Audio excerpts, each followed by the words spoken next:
الخير عليكم جميعا.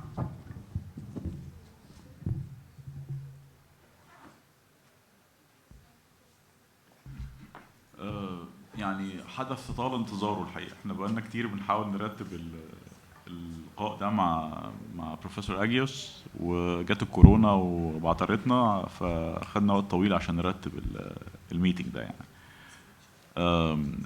انا شخصيا علاقتي ببروفيسور دانيس اجيوس بقالها حوالي 20 سنة. احنا اتقابلنا اول مرة في القصير يمكن 2004 ولا حاجه، مش كده تقريبا 2004 2003 حاجه كده يعني. وكان وقتها بروفيسور اجيوس بيعمل دراسه عن المراكب التقليديه في البحر الاحمر. طبعا الصوره دي اهميتها مش ان انا كان عندي شعر ايامها، لكن هي الحقيقه دي اول فيلد وورك اطلعه في حياتي في حاجه اسمها اثنوجرافي. ما كنتش اعرف الاسم ده، حتى المصطلح ده ما كنتش اعرفه خالص، يعني ايه اثنوجرافي. وكان وجود بروفيسور اجيوس معانا. كنا في البحر الاحمر في القصير، وبعدين قطعنا الصحراء الشرقيه بالعرض لغايه منطقه اسمها قفط. وفي قفط كان هو بيدور على بعض الرؤساء بتوع المراكب اللي كانوا بيستعملوا مراكب الشراع، عشان كان بيعمل دراسه عن اسماء الاجزاء بتاعه المركب، حاجات كتير الحقيقه. وكان ده بالنسبه لي شيء كومبليتلي جديد. انا اعرف الاثار حاجات، لكن الحاجات دي النوع ده من الدراسه ما كنتش عمري سمعت عنه يعني. ومن هنا بدات هذه العلاقه، وطبعا توطدت على مدى السنين. والحقيقه يعني بشكل مختصر بروفيسور دانيس اجيوس هو الاثوريتي في مجال الاثنوغرافيا البحريه او دراسات الاثنوغرافيه البحريه. خليني اعرفكم التعريف الرسمي المكتوب في المصادر الرسميه بيه يعني. بروفيسور اجيوس هو emeritus professor of Arabic Studies and Islamic Material Culture at the University of Exeter في بريطانيا. He's a fellow of the British Academy and the Royal Society of Arts and the Royal Geographical Society. He's an Arabist, an ethnographer specializing in the maritime landscapes of the Islamic world with a focus on the material culture and heritage and the medieval Arabic cultural geography of the Western Indian Ocean. He has conducted extensive field work on the coasts of the Arabian Gulf and Oman between 1990 and 2000, and the African and Arabian Red Sea from 2000 حتى وقتنا هذا. He is a pioneer in the study of traditional Arab sailing boats. His research uses multiple methods and data resources, including extensive archival material and archaeological finds, establishing a historical, geographical, and cultural pattern of the life of maritime communities, maritime people. He has published extensively طبعا on this topic on maritime cultural heritage, and among the books that he has published يعني بعض من أهم إن لم تكن أهم الكتب قاطبة في هذا المجال زي The Life of the Red Sea Dhow, A Cultural History of Seaborne Exploration in the Islamic World, وكتاب In the Wake of the Dhow, the Arabian Gulf and Oman, and كتاب Seafaring in the Arabian Gulf and Oman, The People of the Dhow, وكتاب Classic Ships of Islam from Mesopotamia to the Indian Ocean. وهو كمان بيحضر لكتاب جديد حاليا يعني هيتكلم عنه أكيد. So it's my honor and pleasure حقيقة باسمي الشخصي وباسم المكتبة إن احنا نرحب ببروفيسور دانيس أجيوس في هذه المناسبة. وبما انها يعني حاجه نادره فحاولوا تستغلوه بقدر المستطاع. يعني اللي في نفسه اي حاجه يقولها يسالها، مش هتلاقوا حد تاني يعرف يجاوب في التخصص ده اكتر من كده. I'm really pleased to meet you and that you made the effort to come and listen to me because I really enjoy thank you. I really enjoy communicating my thoughts with people who may have a very small idea of the sea, the life at sea, or some of you who may have quite a bit, but they would like to learn more.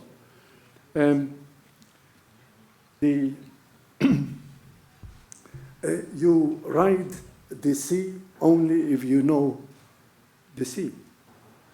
So were the words spoken by Ahmed Jaber in Obok, Djibouti in 2009. He, for many years, learned to decipher the patterns of winds and currents of a notoriously dangerous sea.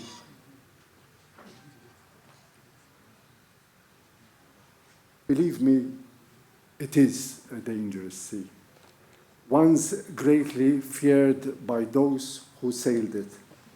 And you cannot talk about the sea without looking at the history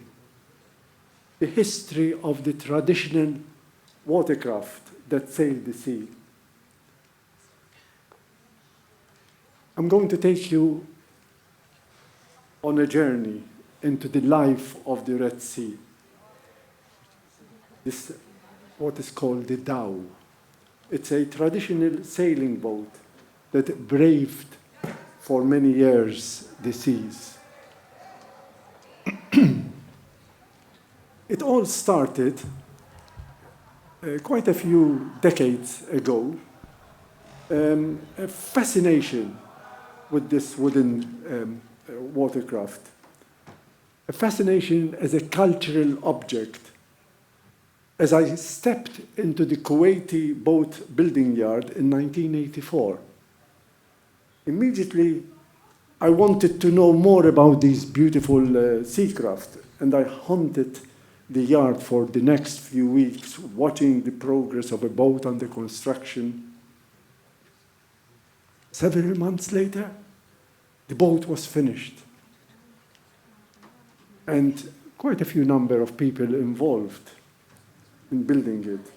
And it was ready for a life at sea.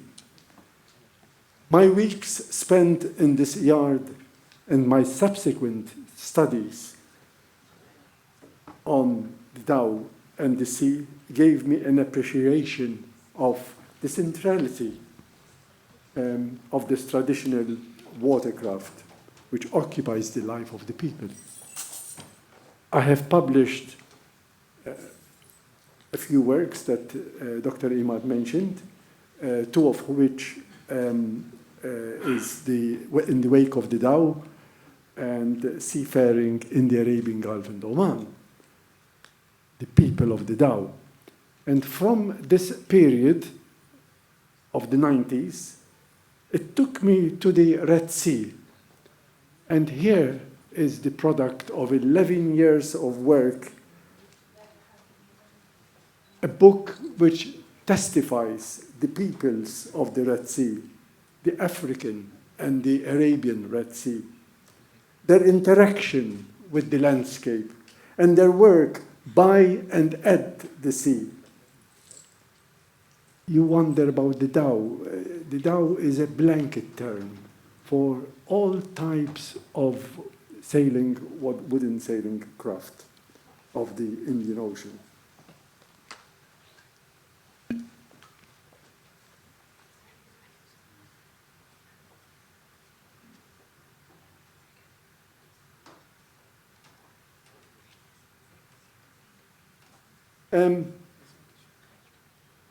The book contains 18 chapters. The first two chapters introduce the book with its objectives, methodology, etc., and collecting oral history. Then comes the geographic context of the African and Arabian Sea, which is very important to know where we are. And then 4 or 5 chapters on what we call typology, different types of dhows, documenting and remembering the old dhows, building them, the skills and techniques. Then from 9 to 13 comes the dhow landscape, the dhow at sea, life on board the dhow, the winds and sails. And then the next chapter is about the functions of this dhow, trading, pearl diving, shell collection, fishing, slaving, and gun running. And then chapter 17 is reflection, the reflection on the dhow and the people. It's not what we think, you and I, but it's what the people think. That's what I am interested in, how they interact with nature and the supernatural. And then the conclusion is the most challenging of the book, the identities. Are we talking of one identity, one cultural identity, or several cultural identities that make it into what we call the Red Sea landscape? I visited several places.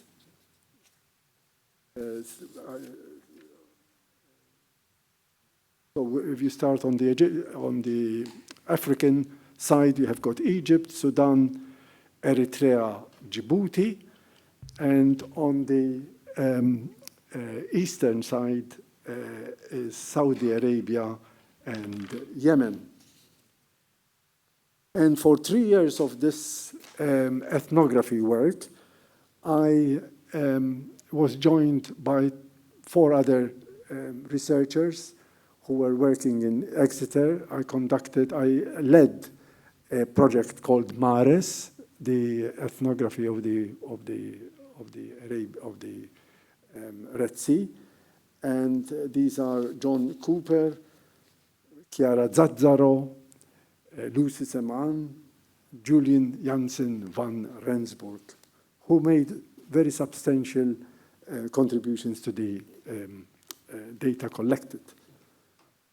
All these years of fieldwork, ethnography, I kept a diary and made radio recordings, sometimes audio. These literally formed the backbone of the book. The extensive fieldwork undertaken in this book has shown that written, pictographic, and oral data, when combined, lead us to a more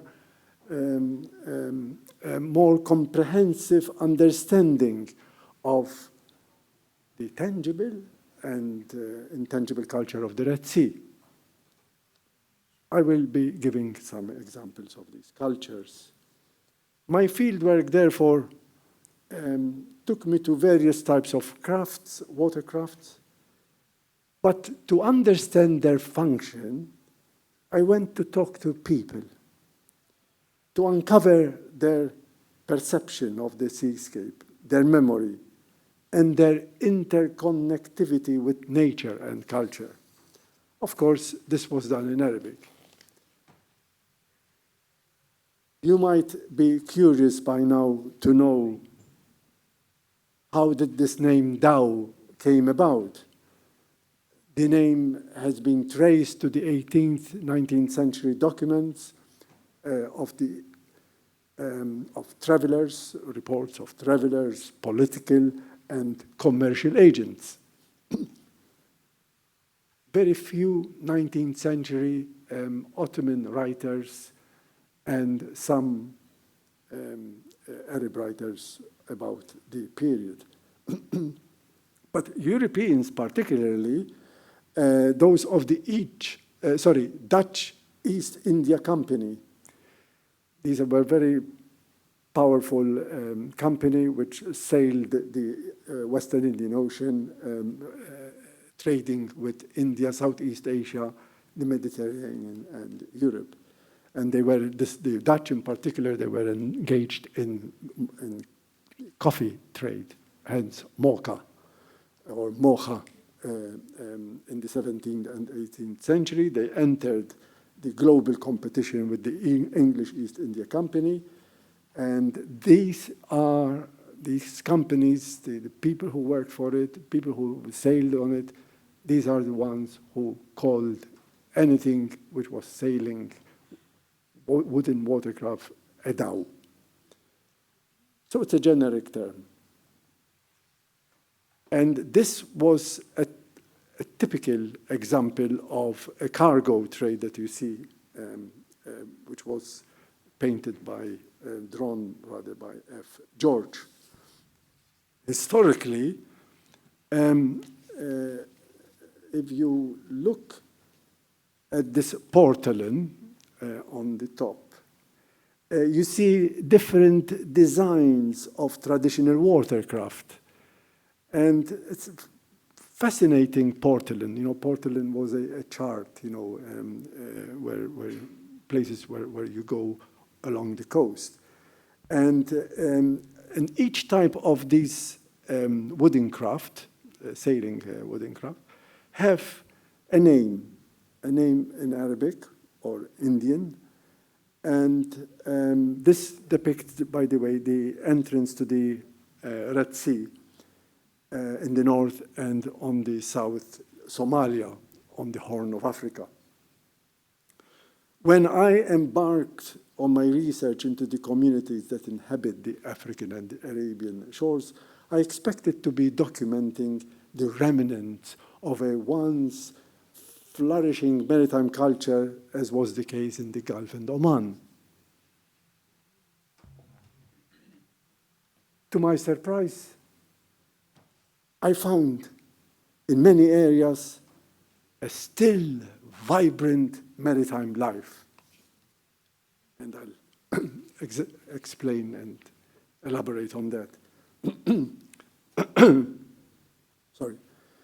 People perceive a landscape by acting and interacting with the natural elements.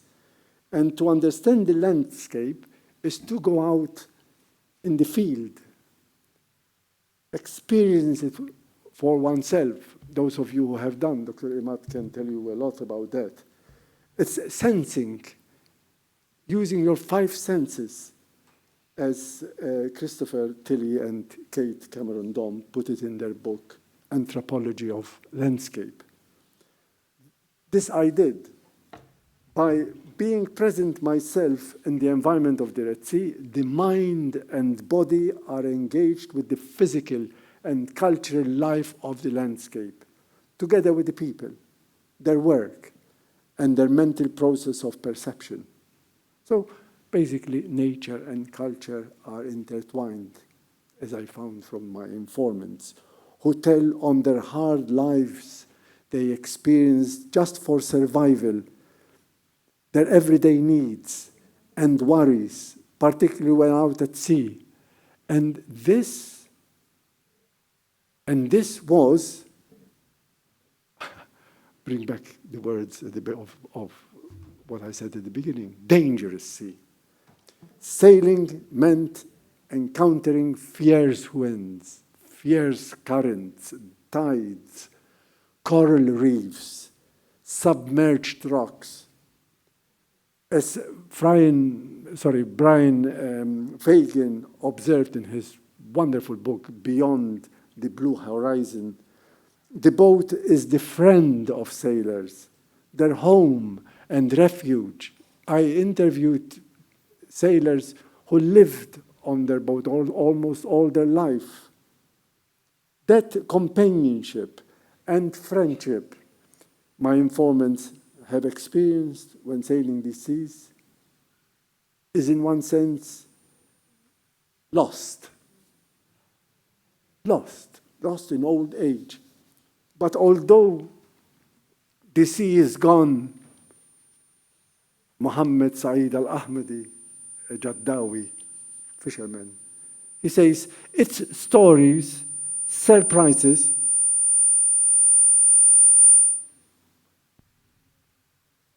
that was a surprise. Its story, oh, it's gone. Can you hear me? Yeah.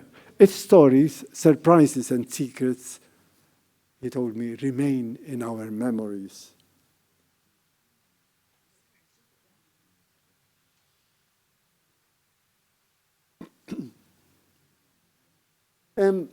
These people of the sea, what I wanted to say, are still bonded together with their landscape and seascape. And they are bonded in a harmonious relationship that they knew firsthand and which remains alive in their collective memory today. So here I am again leading you into this journey, one that comments one that documents the present, but also uncovers the recent past. The past of these communities of the African and the Arabian Red Sea, with their diverse ethno-musical too, but I wanted to say linguistic mix, because some of them, most of them speak Arabic, but you'll be surprised to hear that Djibouti was Afari, Sudan, Bajawi, Eritrea, Tigrinya. So these were the times where I had to use an interpreter to open the key to their past. The Dao, a central part of that physical and cultural landscape and integral to the lives of the maritime communities, has a long history of continuity going back centuries, albeit with adaptations to climatic open sea and coastal requirements. So continuity and change is not only physical. The seascape memories still active in the minds of the people I spoke to also change with age and time. Now, you are wondering, do we have any early documentation of these Red Sea dhows? It is sparse, I'm afraid.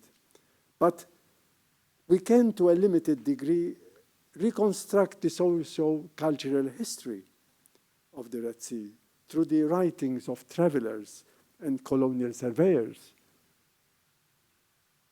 And travel accounts come from Europeans, Ottomans, and a few Arabs, and they record in detail their joys and mishaps in sailing the Red Sea. John Ovington, in the 17th century on your left, he was chaplain to the East India Company. Carsten Niebuhr, fascinating diary of his travel in the Red Sea, died in 1815. He was a German cartographer and explorer who joined a Danish team in 1760 to study the human and physical geography of Suez, Jeddah, and Mocha. And Johann Ludwig Burckhardt, who died in 1817, a Swiss geographer, a traveler, who documented the Red Sea on various aspects of social and economic life. So we have got some interesting early information there. Then we have a Catalan, not Spanish, but Catalan, Dominic Badia y Liblich, who was also a spy, apparently, he was known as Ali Bey, and died in 1818, who recorded in detail his voyage in the Red Sea. And this is where comes very interesting things to tell us how people boarded the sea, etc., the captains, the boatswains, fascinating. And then those same things that happened, I went out to ask my informants 15 years ago, is this true? Is that, and so on and so forth. So these reports are important. And of course, we have got Richard Burton. I don't know how much you know of him. He died in 1890. He's the one who translated Alf Layla wa Layla, 1001 Nights. And he voyaged on a Sambook from Suez to Jeddah, and I'll come to that later. More recently, the accounts of Henri de Montfray, a Red Sea sailor. This Frenchman died in 1974, author of many books, and mostly known for his Secrets of the Red Sea, fascinating book. And I recommend this library to have a copy of that. And the Australian Alan Villiers, now he's a very interesting man. He was a journalist, great sailor, and he wrote the book Sons of Sinbad, actually based on experience traveling with crew from Kuwait to East Africa. What's good about these two, that they were great sailors of the Red Sea. Ellen Villiers perhaps less, but their personal testimonies reveal harmony of the sea people with nature and the sea. Finally, we have Antonin Bess. Now, Antonin Bess, a very extraordinary, very interesting man. He built a dhow yard in Aden, employed several local Yemenis and Hadramis, unique in the Red Sea, because usually it was not a foreigner who did this job, it was a local, indigenous. But had to close by 1960s because of the political unrest in Aden, and the British had to leave the colony in 1957. But what about the pictorial evidence that we mentioned earlier? And this is important because iconography starts giving us idea of how these wooden craft called the dhows looked like. So the first one is John Edward Conan, who died in 1848. He was a midshipman, a junior officer, who sailed across the Red Sea in 1795.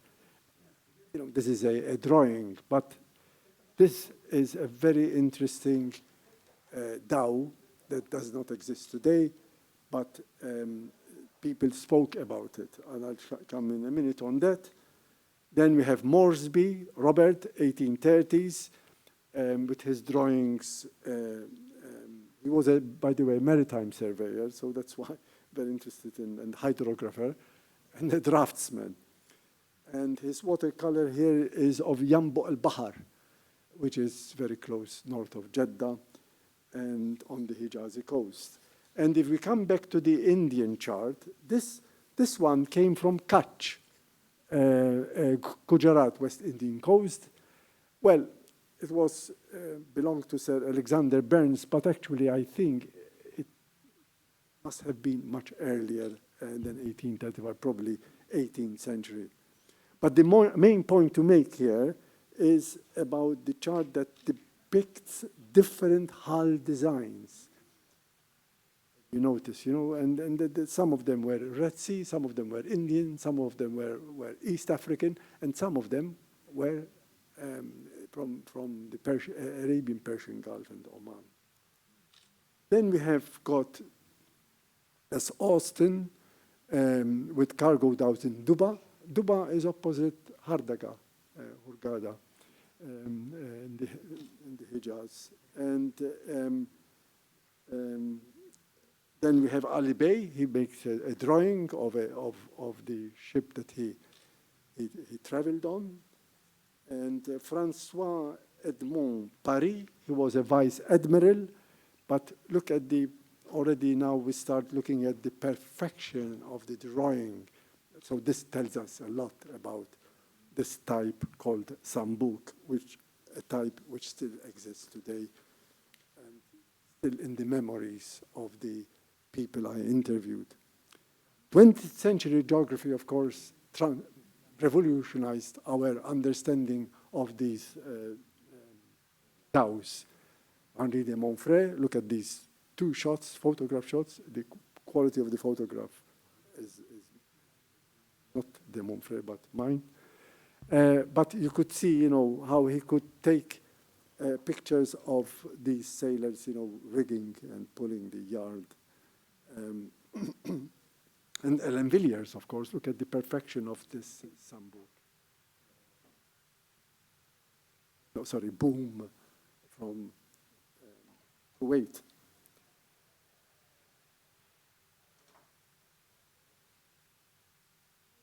My line of inquiry in the fieldwork, in this ethnographic fieldwork, was to explore the relationship, as mentioned earlier, of the sea communities with the sea and the boat. Often the conversation revolved around sailing the dangerous sea, the unpredictable winds. Speaking of the sails, I spoke to Bakar Habib of Tajura, Djibouti. He told me about the sails. We raised a small sail when the wind was strong, right? But often we had to return to port after sailing for some distance because we were afraid the wind might break the yard. And this problem recurs very often, the breaking of the yard. And the captain gives orders to anchor at some place to repair the yard. So it wasn't that easy, you know, and sometimes they had to carry an extra yard on the boat. But you tell me, you know, okay, but see how heavy these yards are. Having learned about the shipwrecks that occur in the Red Sea, not only because of the winds and rough seas and coral reefs that I mentioned, but also the excessive weight that these boats carry as cargo. As important, one second. An important question was raised about the seaworthiness of the dhows. I said, how seaworthy, how robust are these? Some of them look to me very flimsy. Believe me, they aren't. Because observing boat building, like I did in Qusair, Dr. Imad and I have been 20 years ago, and later, subsequently, Sawakin in Sudan, you should see these traditional vessels, the accurate eye of these people in building these boats. No plan, but a wealth of experience, access to the knowledge of previous generations of craftsmen. This is where the intangible culture comes in. Well, dhows played different functions. As I mentioned earlier, there were the large dhows that went as far as West Indian coast, East Africa, carrying big cargoes of this and that. A lot of this cargo from India and East Africa went as far as Qusair, as far as Suez, from Suez to Cairo, or across the Nile, and then to the Mediterranean. And often these cargo vessels served as pilgrim boats, don't forget that. And some of them were engaged in pearl diving activity, and we will see in a minute that pearl diving activity has not disappeared completely in Farasan Island in Saudi Arabia. And others operated for human trafficking and gun running. The merchants traded their goods, as I mentioned, with several places of Western Indian Ocean. The sea trade diminished, but there are still boats I interviewed in Yemen, Eritrea, and Djibouti who are still trading from one port to another on smaller boats. Many a ship in the sailing days transported pilgrims. From where? From Suez mainly, from Sofaga, Qusair, Marsa Alam, Sawakin, Massawa, and Djibouti, all crossing over to the Arabian Sea, so Arabian coast.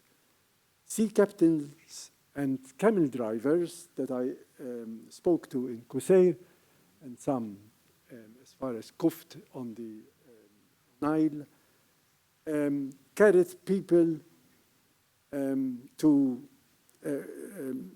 took people across the desert, the camel drivers, to the coast, ready to be transported to the Arabian side. And they recounted stories. And this is another activity of the ethnographer, to engage in their stories, because in their stories there comes very interesting things, you know, some of them that tell you of a past, you know, completely forgotten. If you look at this photograph, now this, believe me, this was one of the reasons why I came to Alexandria 20 years ago. The Archaeological Society of Alexandria showed me all the collections of photos, and this jumped up, and two others, taken probably 1930s by this man. I forgot, do you know anything, Dr. Imad? It's Henry Maurer. Maurer, was he a dentist? He was a dentist, yes. Yeah, a dentist, and came up with this photo. This photograph is interesting because you should see, first of all, this is a pilgrim ship. You see the camel activity. And the people used to wait in Qusair, get ready, you know, they burn their clothes, you know, get ready in their ihram. And they used to travel on this dhow called Sambuk. They're very raised stern, if you see it, you know, overhanging stern. And by the way, it took 5 days to walk with a caravan from the Nile to the coast, especially I'm talking of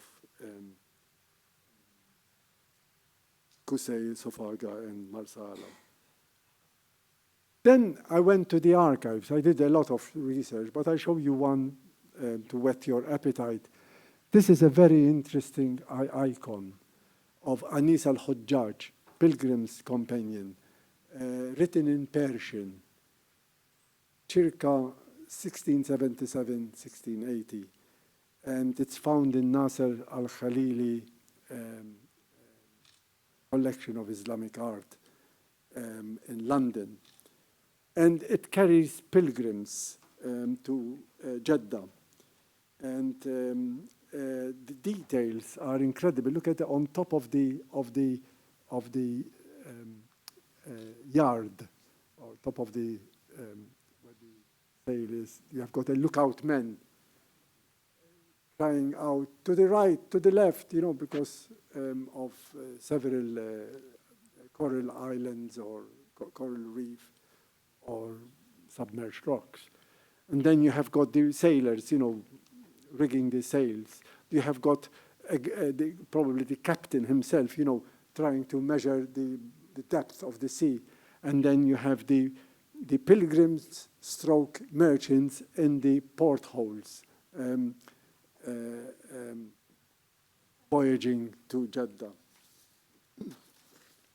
But among diving, although diving for pearls is a relic of the past, there are a few amateurs today that still dive, collect pearls, collect shells. In the middle photo, the Mares group and myself went out there to observe and see how they do it. And two of my colleagues dived with the pearl divers in order to observe, you know, what they were doing. So they used to have like a basket made of rope. They put the shells there, and then they open the shells on board, and then they are shipped to the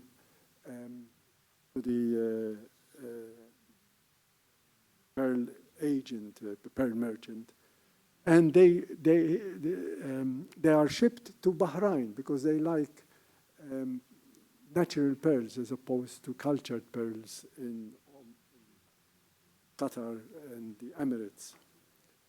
Today, fishing dhows dominate the landscape of the Red Sea. Still traditional dhows. Here is a good example of conch. Conch is big shells, you know, big shells being still picked up in Sudan. and Khor in Yemen, opposite Mandeb. Then, not to mention, of course, the human trafficking, which is being recorded by Henri de Montfray and others, especially the British, who were policing the area. Don't forget, they were stationed in Bombay, today Mumbai, and Aden, of course, Aden.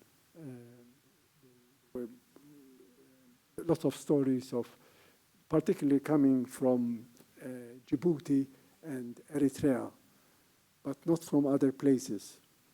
Almost a taboo to speak about slaves. And much of this took place in the 19th, 20th century. And they used a type called Zarouk on your top right corner. And it was monitored. Don't kid yourselves. It was monitored by the Afro-Arabian governments, apart from the British. So monitored in the sense they were trying their best to stop it.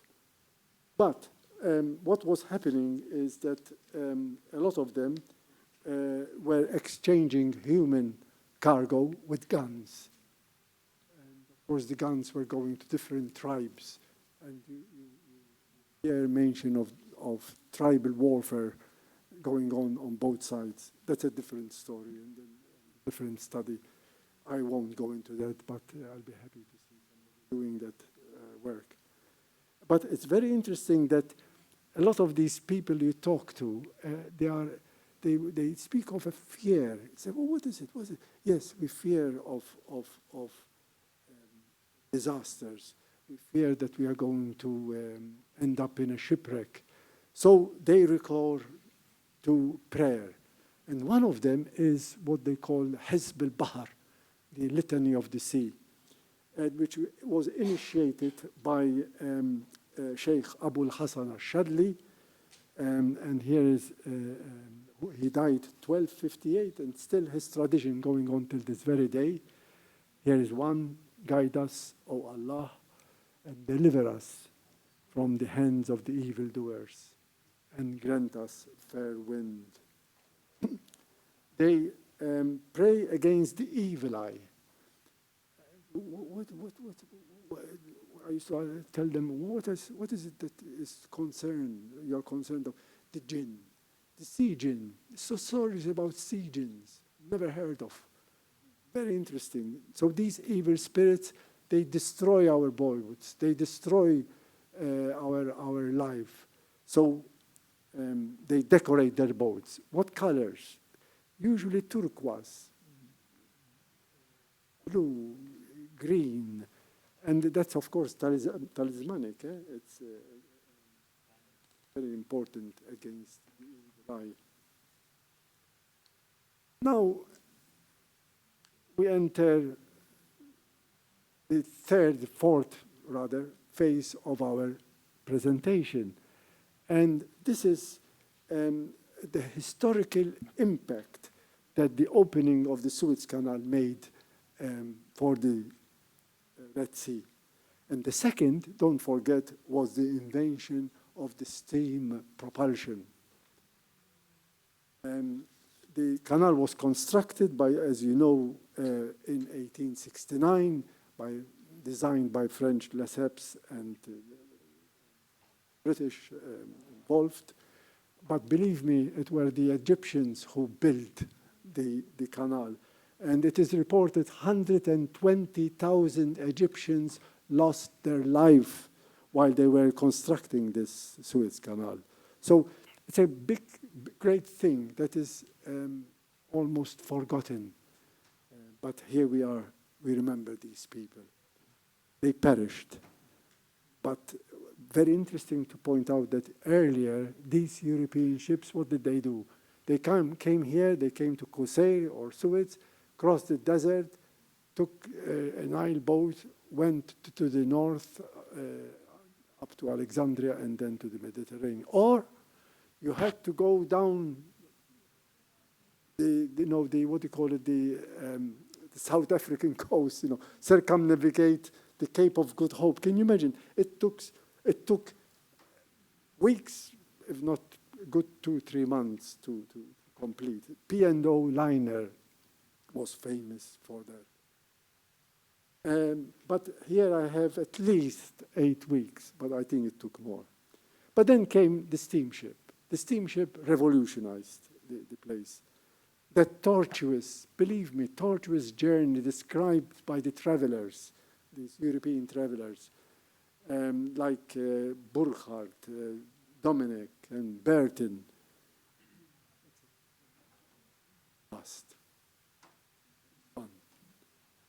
And the combination of the Suez Canal and the new, faster steamships led an increase to the number of people visiting the Red Sea region. So we start seeing a new life in the Red Sea.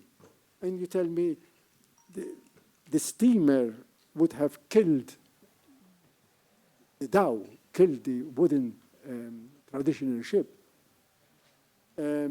Because, let's put it correctly, the steamship didn't have to bother with the winds, because these sailing boats had to wait for the winds, different winds, very unpredictable winds. In the West Indian Ocean, you had the monsoons, southwest monsoon and northeast monsoon.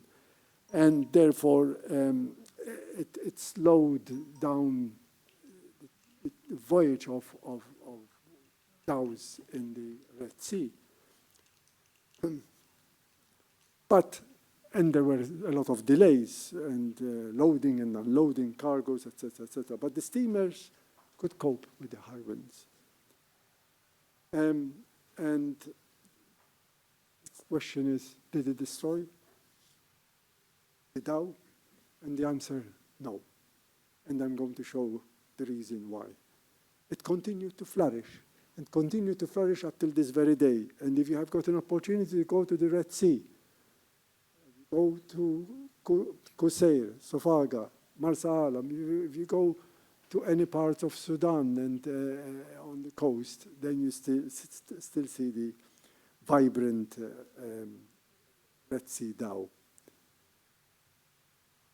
This is what was all about my ethnographic fieldwork. I went out in the field to observe the ship activity of the Red Sea communities. I have observed their skills in building the ship, and on occasion how they sail them. Their stories of survival are remarkable.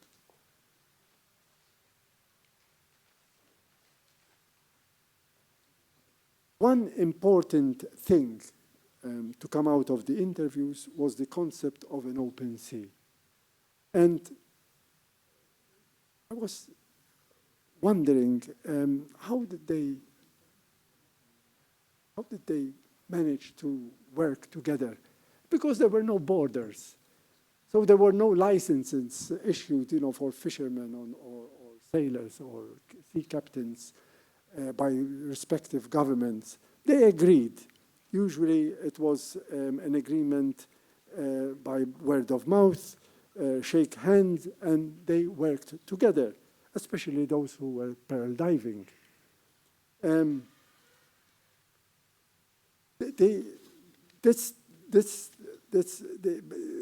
Unfortunately, as soon as each country started to get its independence, this border restrictions started to be in effect, and gradually,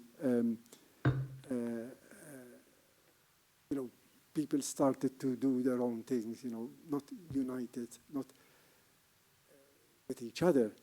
But it had not destroyed the unity which formerly characterized the diverse maritime communities of the Red Sea. Sharing, as they did for so many centuries, the traditional technologies, that didn't kill it. They continued to build the traditional way and to move around the traditional way.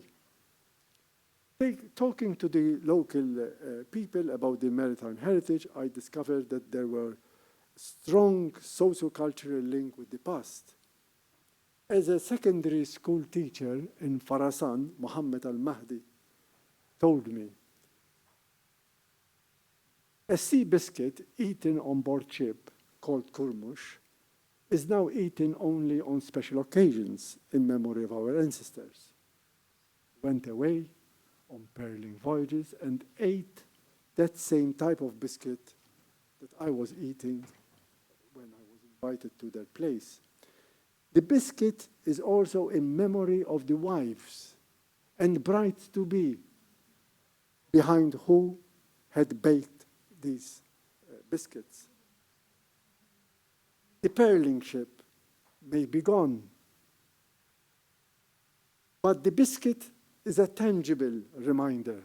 It's a tangible reminder to the village people where I interviewed Muhammad, and who actually lived, those people who lived and worked with sailors that sailed the sea. Other tangible reminders are the decayed buildings. If you go to Qusair, you see still some, and you see them also in Yanbu al-Bahar. Egyptian and Yanbu merchants once resided on each side of the coast. And a lot of people who you speak to in Yanbu, they tell you that my ancestors are from Egypt. And vice versa. If you go to Qusair, they speak of people that are from Yanbu. As I'm talking here the days before the unification of Saudi Arabia. But one interesting thing is that the photo on your right, Yanbu al-Bahar, I believe, I can't remember whether this one is exactly the place, or, well, it's assumed that Lawrence of Arabia lived there. But the Saudi Commission of National Heritage, you know, when the Ministry of Culture, they're working together to restore these buildings, and I hope this will be true. Say, inshallah. But observe these ones in Al-Wajah. Look at these ruins. These are places where you had workshops for carpenters, blacksmiths, rope makers, leather makers, sail makers. All that is lost because these buildings have now fallen. Again, the Saudi Commission for National Heritage is restoring these together with the councils. But look at these, to give you examples of communal recollections. I found these very interesting. For example, the first one on the top is the rudder, reused as a bench at the entrance of a cafe in Obok, Djibouti. The second one, up on your right, is ship planks used as supports for the house ceiling. And the one at the bottom is reused as a lintel, they call it, you know, on top of the door of a house in Mocha, Yemen. So the boat has not disappeared, but it's living in the culture, in the maritime culture of these places on the sea. More prominent features is, look at this beautiful restored fort, Ottoman fort in Al-Wajah, Saudi Arabia. They were built to protect inhabitants against piracy. Also the pilgrims, of course, who passed through Al-Wajah on their way to Mecca and Medina through the desert. And of course, and this is about 5, 6, 7 miles inland. And of course, against the Bedouins from the desert, you know, who came and attacked and pilgrims to steal their possessions. People's memories can be triggered by an object or something that to them is symbolic. memory landscapes is a cultural image, a mirror of memories encoded with meanings that are significant for the cultural identity of the people, the environment where they live. Now, I just would like you to consider place names. You tell me, place name? What to do with? Yes, place name can tell us a story. So I'll take you to the place name Qusair. So I asked many informants, in my ethnographic fieldwork, what's the meaning of Qusair? Oh, small fort. Yes. And then a lot of them told me, but actually, Qusair is the short crossing between Qusair and Al-Wajah, because it takes only a day and a half sailing. Yes, both are possible, I said to myself. But culturally, and you are seafaring and navigating, then it comes something to like this. So you have got Qusair to Al-Wajah, no problem. See, there, you carry the camels on the dhow, and then from there you go to Mecca and Medina, south. But coming back, you cannot sail because of the prevailing winds. You cannot go back to Qusair. So I was told by captains of Al-Wajah and Qusair, you have to sail all the way north, up to Ras Muhammad on the tip of the Sinai Peninsula, and then catch the winds to go to Qusair. So, short distance. What about small fort? But there is no fort. The Southampton team could not find the remnants of a fort. A memory landscape is catching this restaurant in Massawa with a boat, or posters like this one in Obok, Djibouti, and a real trade boat in Tajura. Or what about this museum in Jeddah, Abdul Rauf Khalil Museum? There's painting of fishing dhow. It's popular painting, but it's people, product of the people. And evocations, the other signs to preserve maritime identity, express a feeling or image with objects pertaining to the maritime past. Look at the oyster shells. You see them everywhere on the Saudi coast, and Yemeni too coast. For example, look at this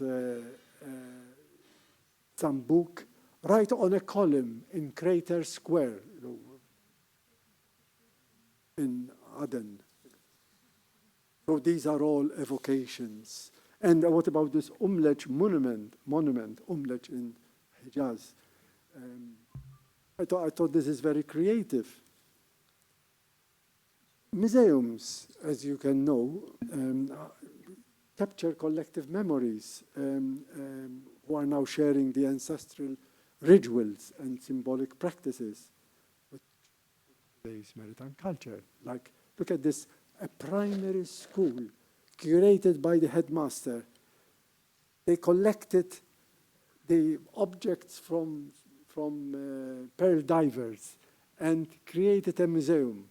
When we went to visit this museum, we started laughing because, God, a boys' primary school. Let's educate like this beautiful Alexandria Library, educated the younger generation to know their past, and this here in their humble beginnings. And Sawakin too, I met Muhammad Noor of the Ortega tribe, and he has got marine paintings of Sawakin Island, fascinating place. These artifacts in private houses or public houses are indeed cultural messages that are addressed to posterity. And the local people, in the case of Farasan Island and Sawakin, are keen to preserve the culture, memories of the past that will continue to grow in lifestyle. The lifestyle of today recedes further away from the modern world. The life of the coastal communities that once dominated the sea, of course, the Dhow, is slowly becoming disconnected from the natural environment. And the significant exception of some remaining fishing and trading communities. But unlike the Arabian Gulf and Oman, the Red Sea natural environment has not been spoiled by the commercial excesses of the petroleum culture. Oil has not colonized the environment as it did in the eastern coast of Arabia. Nevertheless, it is a fact that the seascape has started to be affected by the tourist industry, and the sea is increasingly becoming a dumping ground for the pollution caused by it. The beautiful seaside resorts created for the public are now full of luxurious holiday homes as people choose to holiday by the sea. And yet, many communities, like Tajura, this show Tajura in Djibouti, has remained on the coast. This contrasts with the large numbers of residents on the shores of the Gulf states who moved away from the sea some 50, 60 years ago to embrace the urbanized life. Ironically, as the past recedes, it becomes more precious. And Arabian Gulf residents want now to know more about the heritage. So the more they are divorced from the natural coastal landscape, the more some want to reconnect with it. On the Red Sea coast, many people still like the traditional way of life, so much so that some of my informants were perplexed. What on earth are you doing here? You know, you're coming thousands of miles away from England to record the past, when we actually live the past. You know, it's a living heritage, true. But I'm afraid that living heritage is a different heritage. We have got all these fiberglass boats in Umlech port, and so you find in other Red Sea countries. And it's dominated by this. And why? Because fiberglass boats are easy to maintain, economical, but not steady on waves. The wooden boats are much steadier. And traditional boat building is still going on. In Sudan, as the ones on top here, they still use traditional tools, no electricity, still use the hand tools. Sailing. In Sudan, they still sail where they can, you know, to economize on fuel. Repairing. Look at in Eritrea, they repair boats. They don't build them. They continue the traditional way. But alas, a lot of these boats are being abandoned. Look at these ones in this one in Mocha, Yemen, unfinished now, and Horeira. It started, but it was never finished because the government intervened and they encouraged boat builders to enter the cooperative. It's a whole story which I discussed in my book. But then, despite this diminished interest in the old seacraft, the local communities emphatically define themselves as still belonging to a maritime world. Once a year, the parrot fish celebration in Farasan, people run from all the villages, and they go to the shore to catch this parrotfish, which comes out for a day. and huge numbers come and catch this fish. And they catch it to eat it, and some make business. And it's very interesting how the Farasanis hold festivals, songs of the sea, dancing, newly wedded couples, full festive attire for the occasion. Because some dhows and other material objects of the maritime past are gradually disappearing, and because they are increasingly no longer seen or talked about, they start to be forgotten. So this is why I went out over there, to catch those moments, the last moments of these people before everything might disappear, because still, I think they are still there for a while. Moreover, the lack of material, we are fighting against the time, the lack of material for archives, like photographs, pearl measuring equipment, pearl logbooks, maritime manuals, harbor registers, incoming and outcoming of these boats. It is a major loss for those of us who are researching, and a major loss for a place like Alexandra to record and document and store them. It's a loss for the maritimity, let's call it this way. The purchase of objects, like they are doing in many places by state collectors and private, does not necessarily demonstrate continuity nor memory transmission, as we see over here on these exhibits. And my study has managed to salvage memories by recording, documenting the voices of the people.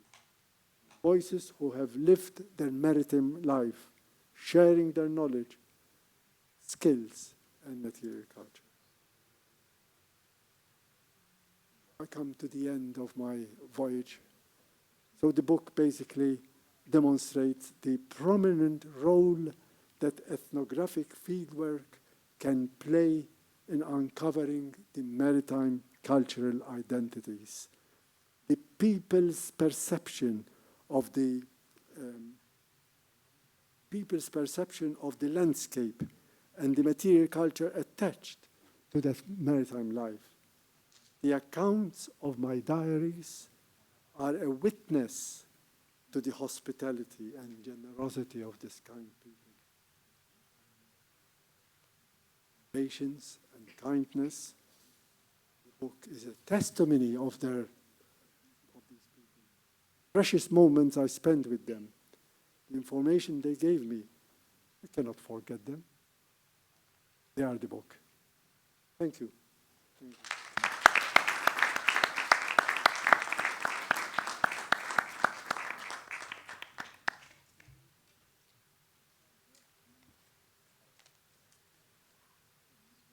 تفضل دنيس. تفضل.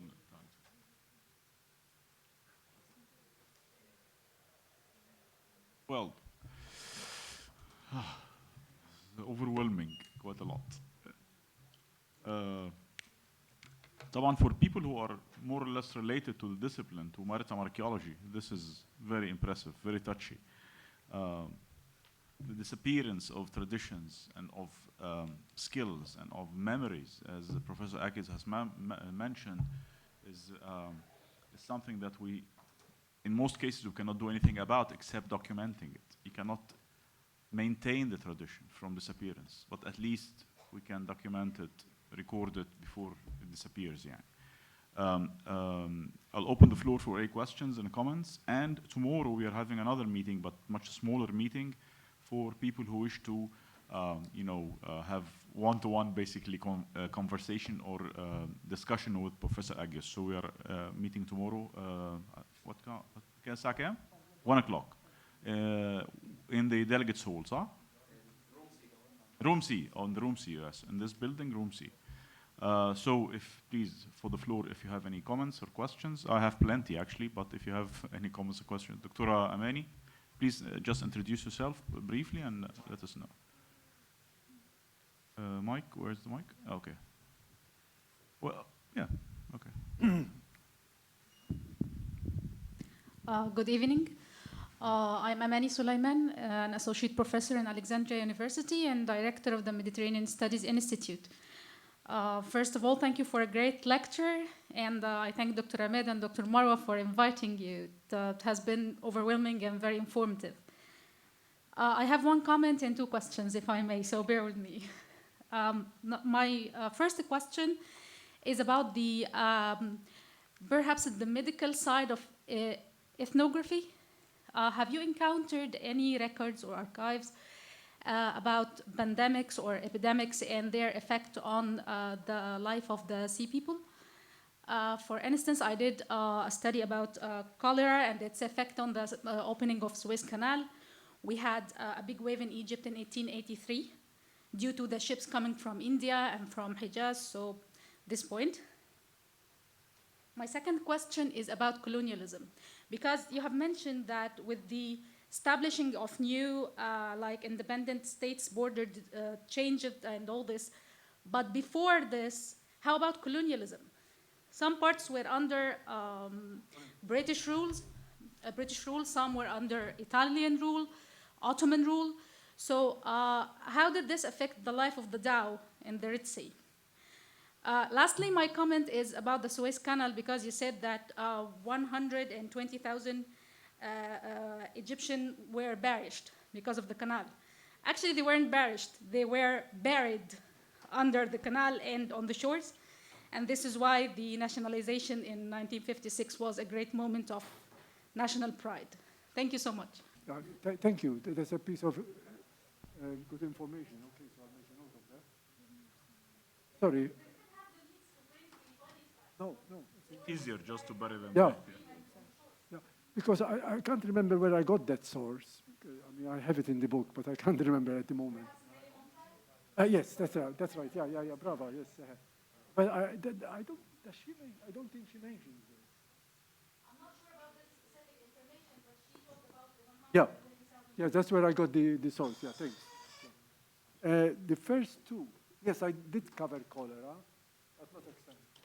To be honest with you, very selective. But of course, that tells us a lot about the life of sailing ship, wooden sailing ship. Yes, it tells us about its life, and I encountered my emphasis or my focus was to more talk about the people who were suffering from other illnesses. I mean, cholera, I just mentioned it. Of course, there is room for study much more in depth. But I looked at crew. I looked at people traveling, voyaging from various places of the Red Sea. I looked about the lack of water, the availability of water in wells and cisterns. I looked about people who had sunstroke. But we forgot about that, you know. Sorry? And yeah, thank you. And quarantine, yes. But again, these need to be studied much more in depth, obviously. But in relation to what I had to do, confined in the space, of course, of the book, this is a very, very interesting topic to explore. So I hope some people will take that more. Independent states, colonies. I didn't cover that. I mean, I did mention, of course, the various Italian, French, and English, British. Of course, it comes directly to narratives. And I did cover it in different chapters of the. But as more as references. But here we are talking, I think, was it Miran? Jeremy, M-I-R-A-N, is the Sea Peoples, or he wrote a book on the subject. I'm not sure about the first name. I think it's Jeremy Miran, M-I-R-A-N. Did I answer your questions and comment? Thank you very much. I have certain points after this beautiful lecture. We heard in many books about the panic of the sea, of the Egyptians, of the Arabs. But of course, Egyptians were not like Phoenicians. And when you hear about the Arabs, they were afraid of the sea. Their capitals must be in deep desert. But we heard that Ibn Magid helped Vasco da Gama in exploring the Cape of the Good Hopes. So these contradictions, I want you to explain to me. Second thing, about Eastern companies. Imperialism began with Eastern companies, with the British, with the Dutch people. In Holland, they explored Southeast Asia. You have been talking about the evil eye. I asked some seamen in Egypt and in Athens, in Thessaloniki. They told me that Egyptians used to put ancient Egyptian names on the ships so they will not sink. They think so. And we have some names. There is, I want you to correct me, there is unwritten law in the marine life in ancient time. If for any reason there is a female, one female on the ship, it's for all the people. I asked this in another place, but they told me piracy or the pirates only did this. But I don't know, in actual life we have many females on the ship. I don't know. I think that's enough for you. Thank you very much. Thank you very, very much. That's. I'm not sure. I like always to start from the bottom up. Okay, the last point you made about the females. I'm trying to remember because there is a Roman shrine on the Saudi coast, the Hijaz, of a female goddess. And I can't remember. Is it Ashtar? No, it couldn't be. Mesopotamia. Okay, so there's some. I can't remember the name. I didn't include it in the book because that's for the next book on the medieval period. But yes, it's a very interesting point you made over there because there's a lot to be said about goddesses or. Of course, when it comes to Islam or Christianity, we don't have specifically we're talking of maritime.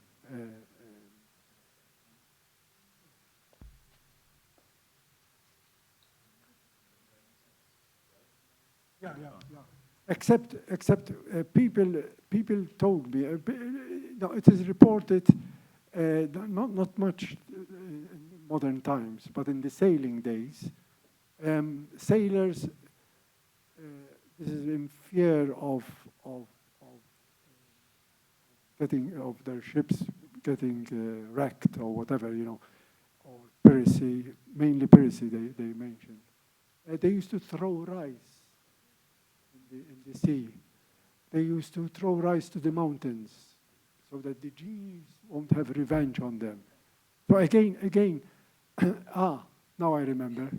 In Farasan, and I included it in the book, there was a female genie maritime female genie who used to meet in a cave. And this guy took me to the cave and he told me, here is the meeting of this.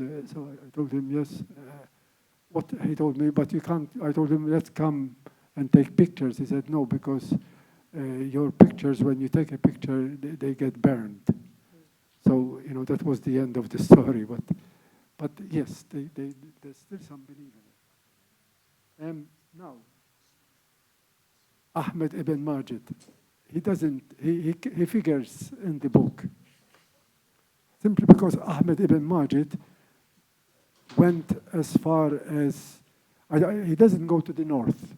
He covers the southern Egyptian Red Sea, sorry, the southern Red Sea region, not north, Egypt, Hijaz, Jeddah.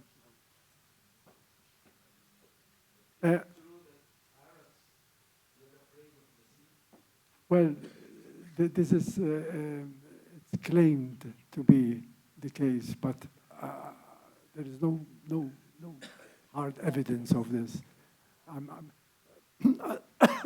I was surprised by the resilience of the people I interviewed, whoever they were on the Red Sea, you know, be it of Arab identity or not, non-Arab, especially in the south of the African coast. Incredible, the courage to sail this dangerous sea. Alan Villiers, he's a Westerner, when he traveled with the Kuwaitis on a boom, he said, my God, this is the most dangerous sea in the world. It's coming from a sailor. So yes, they are very brave, and I was very impressed. I'm not a sailor, by the way. I cannot give you that, but I wrote, on the basis of what people told me, I wrote a whole chapter on sailing, winds, and so on.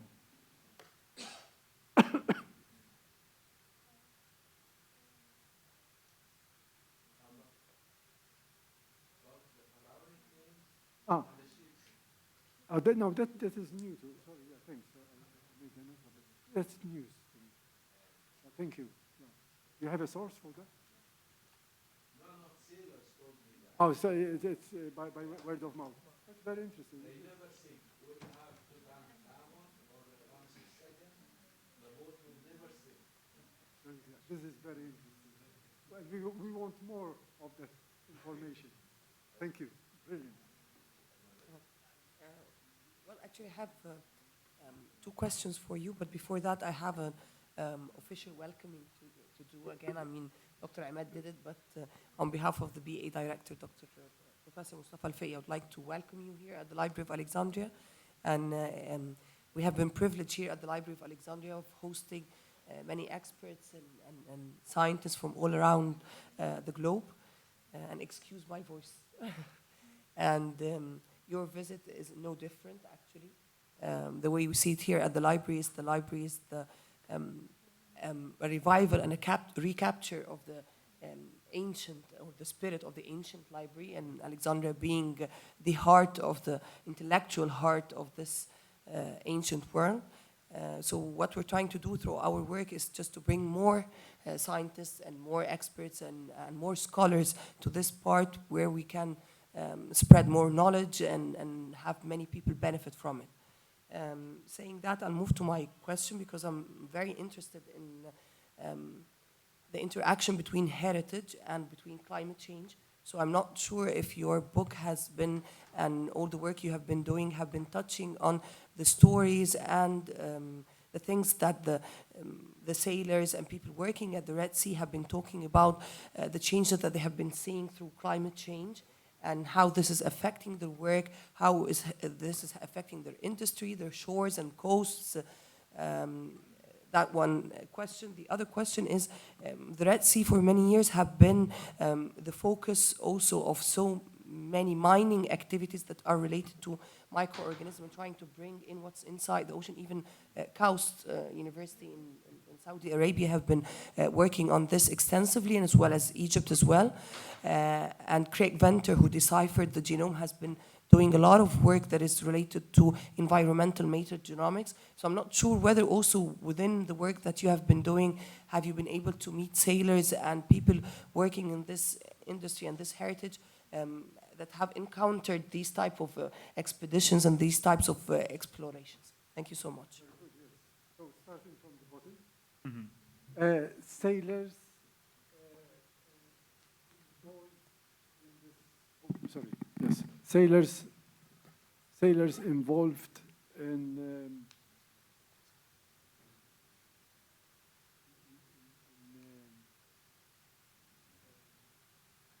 this sort of focus. No? Sorry? The microphone. Yeah, I'm terribly sorry. Yes, you have to remind me. Thanks. I did ask, in the matter of chapter 2, if I recall well, is all about this biodiversity. And I take it seriously because of basically on what people have told me. For example, if you small example, I saw a lot of mangrove trees, something which I didn't see in the Gulf and Oman, very little. Egypt, they are small, if I recall well. But in, if you go to Khorasan, and then if you go further south, like Eritrea, Djibouti, you find these huge. They serve very important purpose for fish to shelter, and also it helps, of course, growing of corals and so on and so forth. Something that sailors have been talking all the time about corals, and with some annoyance about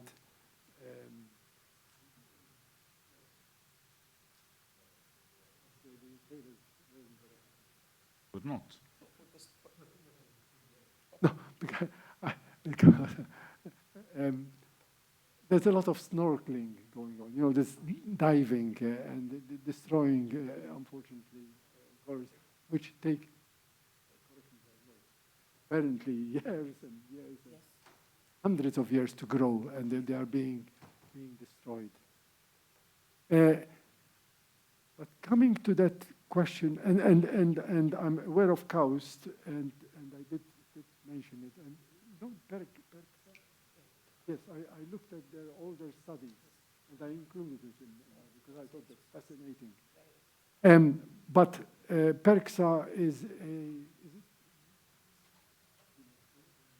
part of it's who, no? World something. It's the United Nations. Yes. It's different groups of people who have went out, and the Egyptians, of course, have got and Sudanese, made study on various people on the building of dhows, what's happening, you know, the destruction of these dhows, and so on, the destruction of coral reefs, and so on and so forth. Yeah. But your last point about climate change, I have a confession to make over here. It's not a subject that people talked about. Things are different now in their stories and in their actually what they are doing. But and I only touched on it, this climate change, when I started asking them about how do you sail from point A to point B? How do you sail beyond the Red Sea to East Africa or West Indian coast? One of them told me, and he died now, that his father went as far as Yemen. Never heard that before in any of my ethnographic work in the Gulf and Oman or East Africa. Fascinating.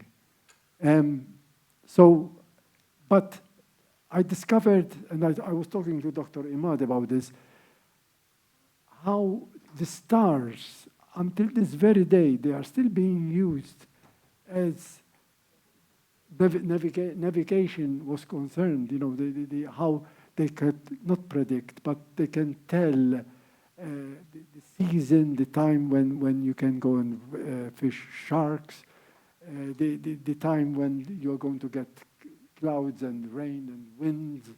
So this is where climate change, because they are seeing less of that. And I asked people, some of the sailors, about names, and they started to forget because they don't use them. We had one confessed, he told me, I am 67, whatever, and I use GPS. He's not the only one now. Oh, this is just amazing. تفضل يا فندم. Well, thank you so much for a most engaging talk. My name is Sally Abad, and I teach at Alexandria University at the English department. I'm a medievalist, so I work mostly on medieval travel, monsters, and maps. So my questions and comments are going to be medieval-oriented. My first question has to do with visual representation. If the Tao goes back centuries in time, do we have any kind of visual representations on maps or portolan charts of those Taos? The portolan chart that you showed goes back to the 19th century, and I know that you mentioned that it probably goes back maybe a little bit earlier than that, but how early? I'm thinking here comparatively because in the medieval European world, we have visual representations of ships and of ships in general on medieval maps and early modern maps. Do we have the same representation here or not? And I'm thinking here of the prevalence perhaps of the Masalik and Mamalik tradition, or the routes and realms tradition, that started in the 9th century with the Balkhi school, and then the Istakhri and the rest of the map makers who were mostly interested in charting maps on their travels. But these travels were mostly travels on land, and I'm thinking here that maybe the prevalence of the Masalik and Mamalik tradition, which was really big and affected travel literature, that this could have been the reason perhaps for overshadowing the representation of maritime culture. I don't know, I'm just thinking out loud. So that's one thing, and I'm also thinking of the visual representations of making dhows, so the craft itself, because we know that there are visual representations of other crafts in the medieval world and the early modern world. So do we have the same representation, or do we get any of that or not? And I know that you showed us, I think, something from the manuscript Anis al-Hujjaj, but that one goes back, I think, to the 17th century. It's Persian as well, right? Or maybe not. Maybe I got that wrong, but anyway, it's 17th century. So that's one thing. And then the other thing is more of a comment. It has to do with fear of the sea, and that goes back early in time, maybe to the 9th century or 10th century, and we find that in the poetry of some Arab travelers who traveled to other areas outside the Islamic world, and they were very much afraid of the sea. So that idea of al-khawf min al-bahr, or fear of the sea, found expression in their own poetry, but again, there's this interesting detachment between reality and between perhaps literature, because the literature of those travelers, along with other travelers as well, depicts that fear of the sea. However, we know that the Arabs were or excelled at maritime or had a maritime history, and they excelled at it. And my last comment has to do with stories about sea jinn that you brought up. This is very interesting, and we find again expression of that perhaps in the literature, like the 1001 Nights and the writings of Abu Hamid al-Gharnati, a medieval Andalusian traveler interested mostly in the fantastical, but again, no representation on maps whatsoever. And And I went a little bit into that, but I just thought of just mentioning it. So thank you so much. And you can start from bottom to top again. Yeah, of course. Thank you. Thank you. You have touched.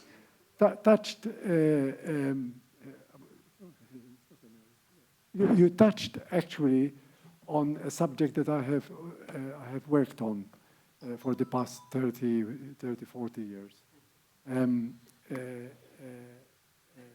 Now, are you talking of sea stories? We have got the عجائب الهند of بزرگ بن شهريار, the سلسلة التواريخ, which of Abu Ziyad, but still the author is half unknown. The other half is Abu Ziyad, the merchant from Persia. Yes, the representations. I'm not sure whether you are familiar with my book, Classic Ships of Islam.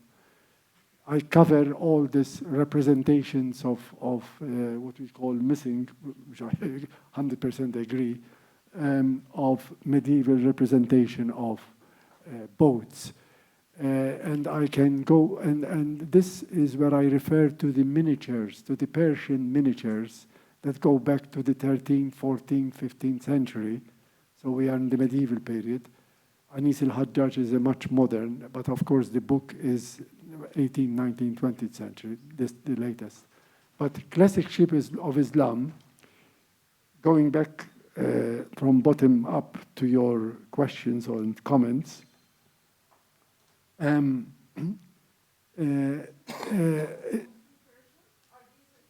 yes, those are Persians, because of course we know that the representation of a figure is difficult in Islam, and of course that's why you have got even the evil eye is not supposed to be there on boats, although you find in modern times using it, but. These are the French miniatures, French drawings, beautiful, mostly colored, and I talk about them in the Classic Ships of Islam. Throughout the medieval period, I start from the pre-Islam down to the 16th century before the Portuguese came to the Indian Ocean. And I hope that will answer your question. I covered the Masalik wal Mamalik, what they call the Balkhi school of geographers who come up with their own style of maps. If you take Al-Muqaddasi or Al-Maqdisi, who draw maps of the sea like the figure of a Taylasan or a figure of a bird. This is how they conceptualize maps of the sea. They were more concentrated on the land, inland, than the sea. So this lack, you are right, you put your finger right on this lack of iconography, lack of cartography is puzzling when other cultures, have got, and I'll be happy to that we keep in touch, because I'm working on this, sorry, for the medieval period of the Red Sea, but you're still far away. First, we need to finish the songs of the sea. But this, you kept mentioning fear of the sea, because you find lots of examples in the sea stories, the Ajaib al-Hind, is fascinating. I mean, there's nothing that has been composed up till this very present day. But this captain, and allegedly, because we are not sure if it's Buzurg ibn Jarir, there is talk that there was somebody, an Egyptian actually, who wrote these in the 13th and copied similar stories of Buzurg. There is nothing similar to this. This is fascinating narratives of sea captain gathers from people who went as far as China. And I wrote extensively on this subject, basically, like you, I'm concerned about the fear of the sea, but I'm so happy that you brought up this question, because there's very little that has been done, and we need to work more on it. Yeah, thank you very, very much. Thank you. Thank you. I'm afraid we have to end the meeting. We are supposed to be here until 4 o'clock, but tomorrow again for scholars, people who wish to discuss specific topics, maritime archaeologists, historians, we are meeting at room C at 1 o'clock tomorrow, inshallah, to resume this discussion. Thank you very much for your attendance, and thank Professor Agius for this magnificent presentation. شكرا جزيلا لحضراتكم.